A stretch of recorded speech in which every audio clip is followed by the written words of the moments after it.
Ngayong gabi, tayo na't lumipad at alamin ang tagumpay ng mga Pinay at OFW sa Hong Kong.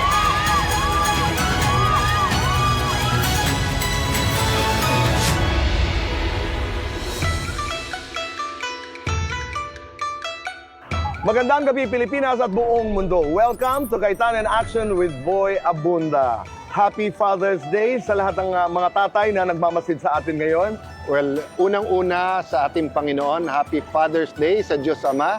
Of course, sa lahat sa atin, Happy Father's Day.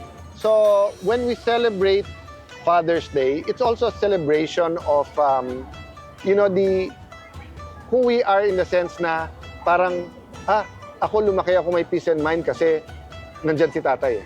I wanna honor fathers today, but I wanna dig deeper also ng konti na bakit yung iba nating mga problema sa Pilipinas nakaugat sa feeling ng pagiging orphan or parang minsan feeling natin wala tayong matakbuhan na magulang.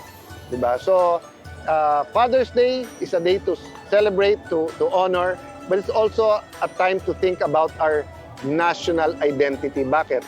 Kasi although we get our identity from both, you get your name from your father. I mean, as a general rule. So I think yung identity ng isang bayan nanggagaling rin dun sa parang who do we believe are the fathers of our nation, no? So let's go a little bit deeper from our individual fathers to as a nation po, how will we celebrate Father's Day?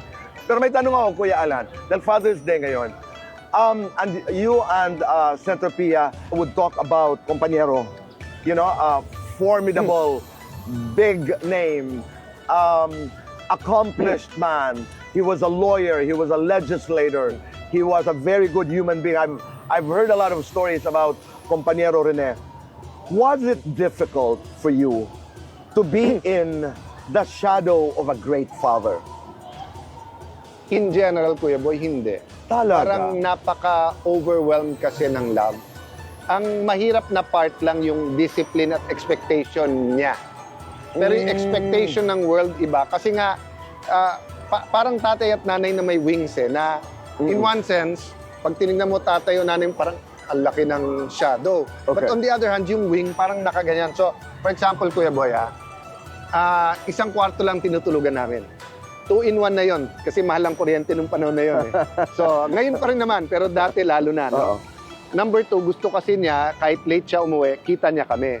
So, dun sa bed niya, sila ng mami, sa couch si ate, tapos naglalatag kami, 3 kami.